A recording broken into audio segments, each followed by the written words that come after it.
CM face ये issue आज का नहीं, महाराष्ट्र बचाना यही हमारा इशू है। वो हमारे अच्छे मित्र हैं, हमने जाहिर वक्तव्य भी उनके लिए किया है, एक ही मंच पे थे हम, तब भी कहा था। हमारे अच्छे दोस्त है, वो अच्छे मित्र हैं, तो हमारे दोनों की मित्रता में कुछ मीडिया थोड़ी गड़बड़ करना चाहती है, हमारी मित्रता बहुत अच्छी है। Hello and welcome. With Haryana and Jammu Kashmir elections out of the way, all eyes are on Maharashtra now. Political parties engaged in seat sharing talks are trying to wind up the process at the very earliest. I have with me today Nana Patole, President of the Maharashtra Congress Committee. Welcome to the show, sir. Let's begin with the Haryana results. I mean, that's been a big setback for the Congress. Aapke NVA partner, Mr. Sanjay Raut, has already made a statement that the Congress needs to introspect. Now, given this backdrop, has anything changed among the NVA partners today? I mean, is the equation still same?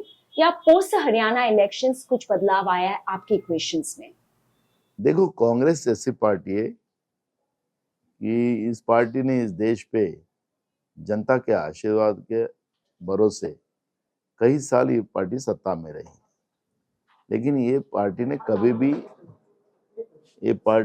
कहीं पे भी हमेशा इस देश के अपने alliance के सामने हो, इस देश की जनता के सामने हो, हमेशा झुक के इन्हें लोगों के सामने गए। आपको कल का ही एक ताजा उदाहरण आपको बताता हूँ कि राहुल गांधी जी 4 तारीख को शाम को आने वाले थे कोल्हापुर में।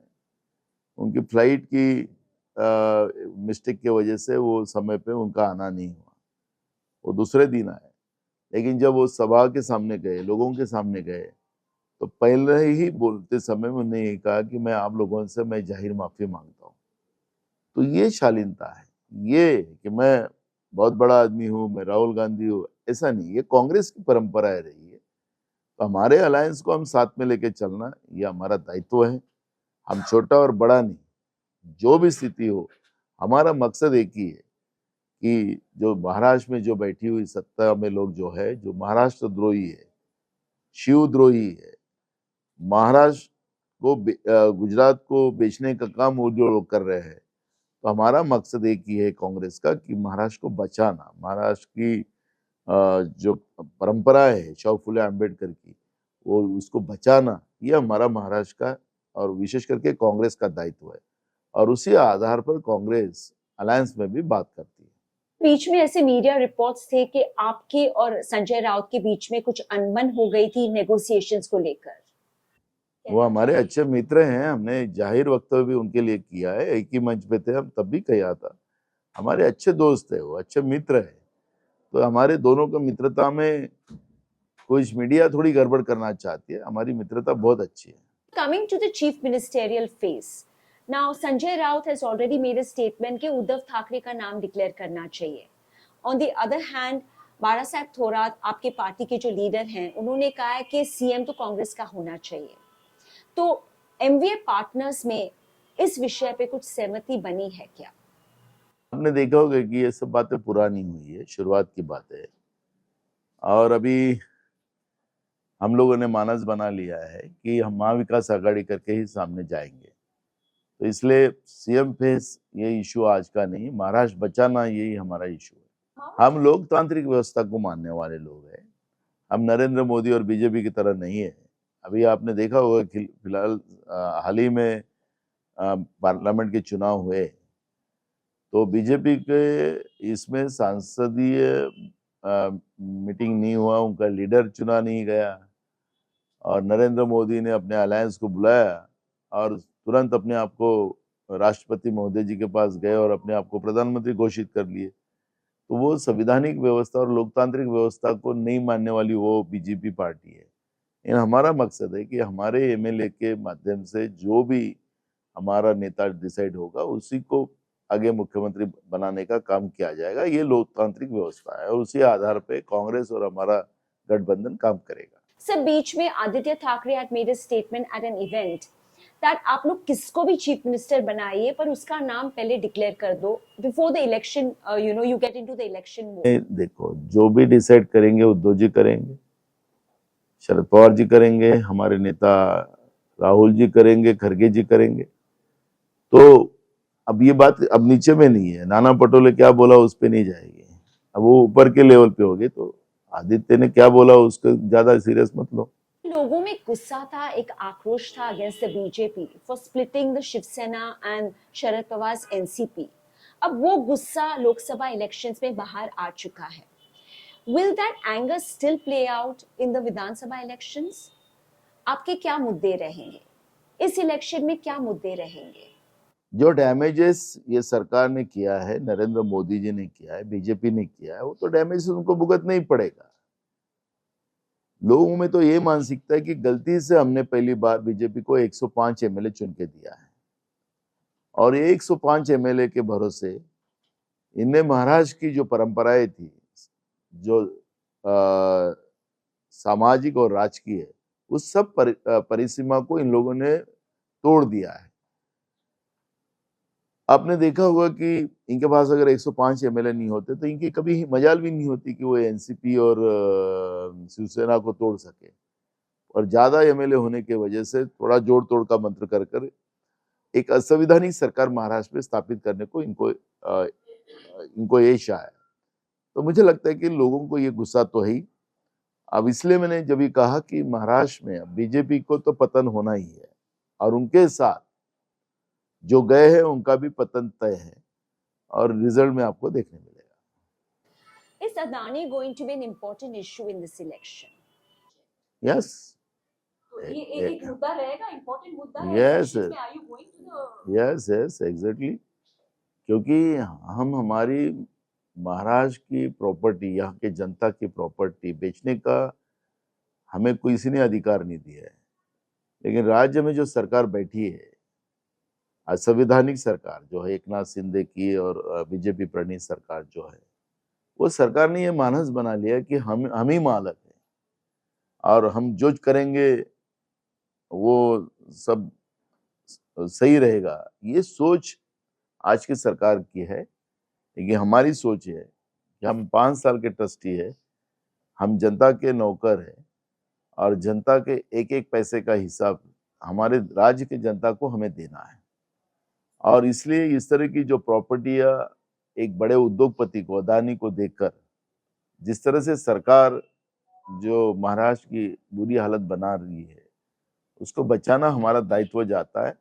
और इसलिए जो निर्णय ये सरकार ने लिए हैं, वो सरकार के निर्णय को रिव्यू किया जाएगा, और ये जो राज्य के जनता के अहित वाले हैं, वो सब निर्णय को रोका जाएगा। So you're saying on record कि अगर एमवीए की सरकार आती है तो अदानी का प्रोजेक्ट स्टॉल किया जाएगा? बिल्कुल, अदानी के ही नहीं, तो जो भी अगर गलत निर्णय महाराष्ट्र में हुए हैं, अभी ये जो जल्दी रोज कैबिनेट में 50 निर्णय हो जाते हैं, अब अगली कैबिनेट में कितने लेते, तो क्या 100 लेते, क्या मुझे पता नहीं है, तो कितनी और क्या क्या कर लेते। तो ये सब निर्णय को रोका जाएगा। इस तरह से सरकार जो निर्णय ले रही है, तो सरकार महाराष्ट्र को बेच रही है, और ये बेचने हम नहीं देंगे Maharashtra. Nitish Rane has been openly making hate speeches, Hindu-Muslim polarization. उसके खिलाफ कुछ एक्शन नहीं लिया जाता है।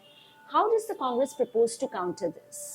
सरकार के सपोर्ट में उनके एमएलए जिस तरह से महाराष्ट्र में जिस तरह से एक धर्म के बारे में जो वक्तव्य कर रहे हैं, उसको हम निषेध करते हैं, और मुझे लगता है कि सरकार उनके साथ में है।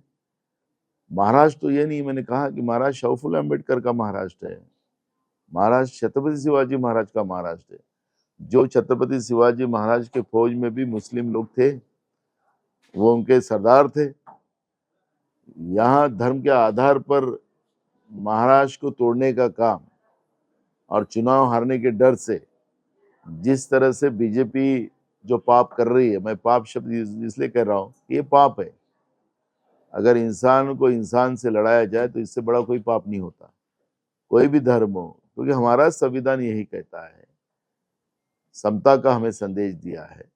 अगर तुम आज जो सत्ता में हो तो संविधान के भरोसे हो, तुम्हारी क्या औकात थी, संविधान के भरोसे हो। और वो इस संविधान के पद पे बैठने वाले लोग अगर संविधान को ही खत्म करना चाहते तो महाराष्ट्र की जनता कभी एक्सेप्ट नहीं करेगी। और मैं आपको ये कहता हूँ कि ये लोग कितना भी करें, रोज हिंदू मुसलमान करें, ना हिंदू सपोर्ट करेगा इनको, ना मुस्लिम सपोर्ट करेगा, कई जगह इन लोगों ने तो हिंदू मुस्लिम दंगल हो जाए ये कोशिश की, लेकिन वहाँ के हिंदुओं ने, वहाँ के मुसलमानों ने डिसाइड कर लिया ये बीजेपी राजनीति हमारा यूज कर रही है और अब हम उन्हें नहीं देंगे। ये मुस्लिमों ने और हिंदू ने दोनों ने तय कर लिया, इसलिए कितनी भी कोशिश करे तो ये जो गड्ढा खोद रहे वो गड्ढे में ये खुद ही गिरने वाले। महाराष्ट्र के हिंदू मुसलमान इनके चक्कर में नहीं आने वाले। Sir, coming to Lok Sabha elections, I mean, your performance in the recently concluded Lok Sabha elections were very good. I mean, in 2019, you had just one seat. In 2024, you won 13 seats. And this was a time when Willem Devra and Ashok Chavan had left the party. So, what changed on the ground? How were you able to recover? Congress party ये नेताओं की party नहीं है, Congress party कार्यकर्ताओं की party है। और हमेशा जब नेता जो होते हैं खुद को ही अपने आप को बड़ा समझते हैं और जब ये छोड़ के जाते हैं तो कार्यकर्ता ही नेता बनकर कांग्रेस पार्टी को जिताता है। और महाराष्ट्र में पार्लियामेंट के चुनाव में जो नरेंद्र मोदी के 10 साल का जो इतिहास था, जो देश के वो अहित करना चाहता था, देश को नुकसान पहुंचाना चाहता था, देश की संवैधानिक व्यवस्था को खत्म करना चाहता था और चाइना जैसे देश हमारे देश की सीमाओं पे इंक्रोचमेंट करके जो बैठा है, और ये बात कांग्रेस कार्यकर्ताओं के दिलो दिमाग में बैठी है और कांग्रेस कार्यकर्ता ने पूरे मानसिकता से, पूरी ताकत के साथ महाराष्ट्र में कांग्रेस पार्टी को जिताने के लिए काम किया और हमारे नेता राहुल गांधी जी को देश का प्रधानमंत्री बनाने का सपना ये महाराष्ट्र के कार्यकर्ताओं ने देखा और उसी आधार पर कार्यकर्ता के एकता के साथ और उनके मेहनत के आधार पर कांग्रेस पार्टी सबसे बड़ी पार्टी करके महाराष्ट्र में उभर कर आई है। सर, आपके पार्टी के लोग ही आश्चर्य हो गए थे. They were surprised that the Congress won 13 seats. So, I mean, what were the factors at play? Was it the Bharat Jodo Yatra? Was it smart selection of candidates? Or was it just plain and simple booth management? कोई surprise नहीं है और आपने देखा होगा कि जब भी आपने हमारा इंटरव्यू लिया, आपसे जब भी हमारी चर्चा हुई तो मैं तब भी कहता था, 3 साल पहले कहता था कि कांग्रेस सबसे बड़ी पार्टी आने वाले दिनों में महाराष्ट्र में बनेगी, क्योंकि ये सरप्राइज का इशू नहीं है। जब भी देश के ऊपर संकट आता है, जब भी कोई तकलीफ आती है तो महाराष्ट्र का कांग्रेस उसी साथ यूनिटी के साथ खड़ा होता है। यही बात हमें पता थी और वैसे ही महाराष्ट्र ये सेकुलर विचारधारा का हमेशा रहा है। यहाँ पर शाहू फुले अम्बेडकर विचारधारा बहुत मजबूत है, छत्रपति शिवाजी महाराज की विचारधारा मजबूत है और तब ये विचारधारा को जब कोई मुसीबत लाए, वो खत्म करना चाहे, तब महाराष्ट्र यूनाइटेड होता ही है। तो हमें सरप्राइज नहीं, हमें पता था कि महाराष्ट्र सबसे बड़ी ताकत के साथ कांग्रेस के साथ खड़ी, महाराष्ट्र की जनता कांग्रेस के साथ खड़ी होगी, तो हमारे लिए सरप्राइज नहीं था। जो तो भी हमारी 2 सीटें कम हुई, पुणे और अकोला की 2 सीटें जो हमें उम्मीद थी वो हमारी 2 सीटें कम हुई, नहीं तो 100% रिजल्ट महाराष्ट्र में कांग्रेस को मिला रहता। इस इलेक्शन में क्या मुद्दे रहेंगे? देखो, गुस्सा तो और जनता में बढ़ते जा रहा है। इस तरह का हुकुमशाह और सुबह से लेकर रात तक झूठ बोलने वाला व्यक्ति, जितनी बार, मैंने हमेशा कहा कि जितनी बार मोदी और अमित शाह महाराष्ट्र में आएंगे तो उसका फायदा हमें ही होने वाला है। जब भी महाराष्ट्र में आए तब महाराष्ट्र की इंडस्ट्रीज हो वो गुजरात लेके गए। महाराष्ट्र को लूटने का कैसा उनका प्लान होता है, जो प्लान उनने बताया वही प्लान राज्य की सरकार इम्प्लीमेंट करती है। महाराष्ट्र को बेचने के सिवा राज्य की सरकार ने दूसरा कुछ काम नहीं किया। महाराष्ट्र में भ्रष्टाचार तो चरम सीमा पे आके खड़ा हुआ है। यानी रास्ते का अगर टेंडर हो तो 40%, 50% अबव जा रहा है, तो इसके मतलब कि खुले से कमीशन खोरी ये सरकार कर रही है। राज्य में अगर डेवलपमेंट की बात करते हैं तो रास्ते के नाम से अब गड्ढे ही है। तो इतना पैसा, करोड़ों रुपया खर्चा इन लोगों ने किया, वो पैसा गया कहाँ? फिर रास्ते कहाँ गए? सुविधाएं सरकार यहाँ पर नहीं है। आपने देखा होगा बदलापुर की घटना के बाद छोटे बच्चियां हो या महिलाएं हो, वो सुरक्षित नहीं है। मैं विधानसभा में सरकार को सवाल किया था कि महाराष्ट्र में बड़े पैमाने में महिलाएं लापता हैं। सरकार ने जवाब ही नहीं दिया। सरकार बोलती कि हम बताए, इंक्वायरी चल रही है, कहाँ है हम बताए।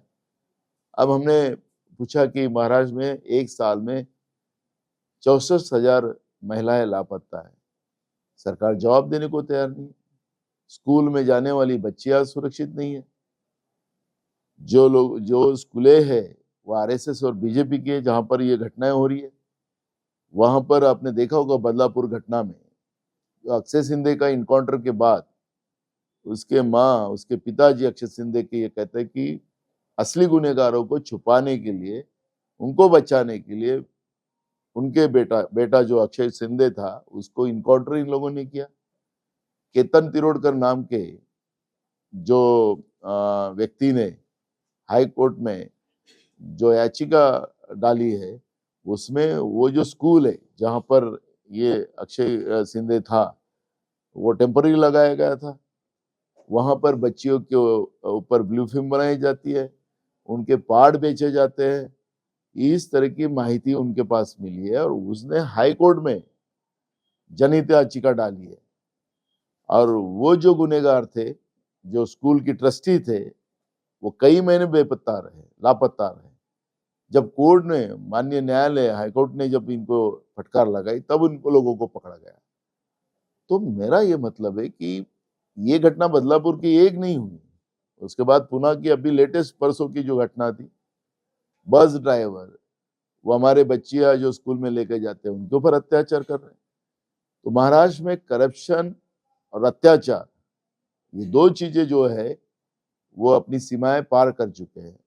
तीसरा, किसान यहाँ पर आज सुरक्षित नहीं है। रोज बड़े पैमाने में किसान आत्महत्या कर रहे हैं।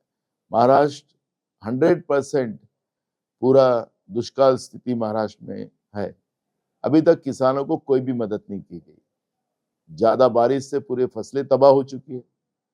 जो कुछ फसलें निकली है उसको सरकार खरीद नहीं रही है। सोयाबीन जैसे फसल को 3,500 रुपए में बेचना पड़ रहा है, जिसकी प्राइस आज 6,000 रुपए होना चाहिए था। मंत्रालय के सामने किसान लाके फेंक रहे हैं। तो ये पहली बार महाराष्ट्र में हुआ। ना किसान यहाँ पर सुरक्षित है, ना महिलाएं सुरक्षित है, ना बच्चे सुरक्षित है। जो पढ़े लिखे जो बच्चे लोग हैं उनको कोई काम नहीं है। तो ये जो स्थिति है, तो मैं तुमको बता रहा हूँ कि, और महंगाई है। परसों ही उनका कैबिनेट में सरकार ने 30,000 करोड़ का ओवरड्राफ्ट निकाला है। कर्मचारी के पगार देने के लिए इनके पास पैसे नहीं है, योजना चलाने के लिए पैसे नहीं है, और जितना कर्जा ये लोग ले रहे हैं उतनी महंगाई बढ़ाते जा रहे हैं। आज गैस के दाम बढ़ गए, डीजल पेट्रोल के दाम बढ़ गए, तुम्हारे किराना सामान के दाम बढ़ गए, सभी चीजों के दाम बढ़ रहे हैं।